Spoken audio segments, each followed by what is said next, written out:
Hey, what's up, guys? How's it going? I hope you guys are all well. Yeah, I haven't been uploading much videos lately, but yeah, I've been very busy with the full stack course on Code Academy.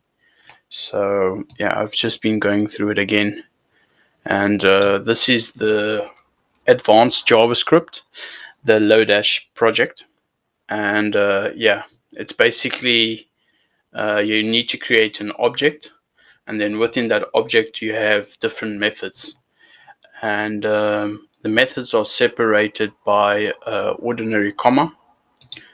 So you have to make sure that you separate the methods by ordinary comma, and it's mostly comparisons. And like, for instance, in this method over here called clamp, there are three parameters: number, lower, and upper.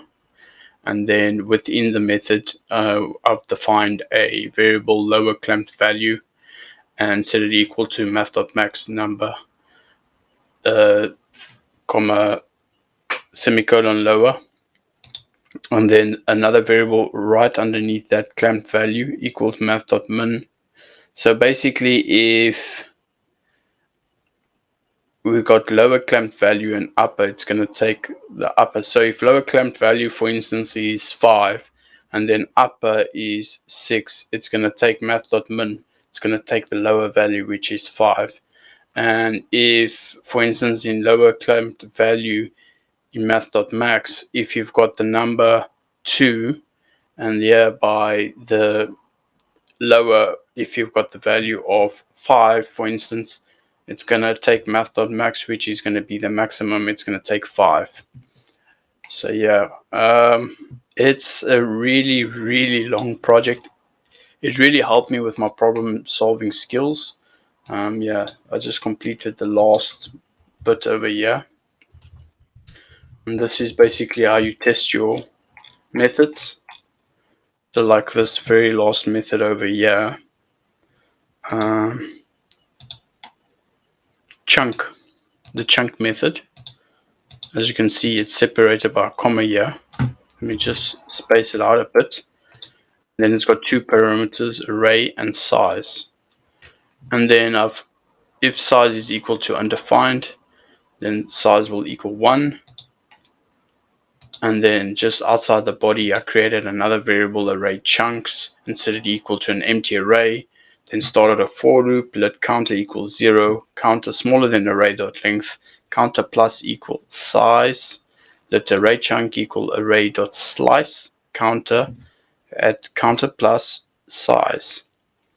And then array.push, push chunk onto array chunks, then return array chunks just outside the body over there.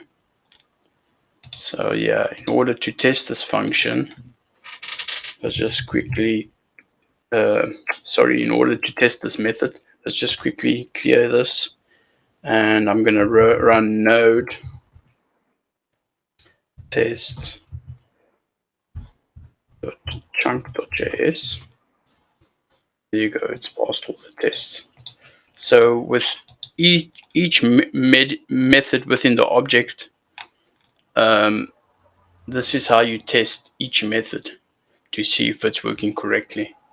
And if it's not, obviously, then you can just decipher the code and check where the errors are and so on and so forth. So yeah, as you can see, this project, it's massive, but really it helped me a lot with my problem solving skills.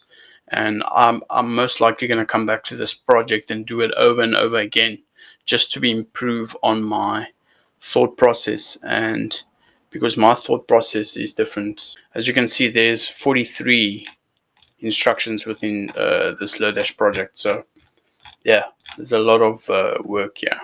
So yeah, I really enjoyed this project. So yeah, I'm going to be moving on to the next project. So yeah, just keeping you guys updated on what's going on, what's happening with my path and so on and so forth. So yeah, I hope you guys enjoyed this video, and thanks for watching. Yeah, check it out on the full stack course on Code Academy. It's the Lodash project. Try it out. It's going to really improve your problem solving skills a lot. So see you guys in the next video. Peace out.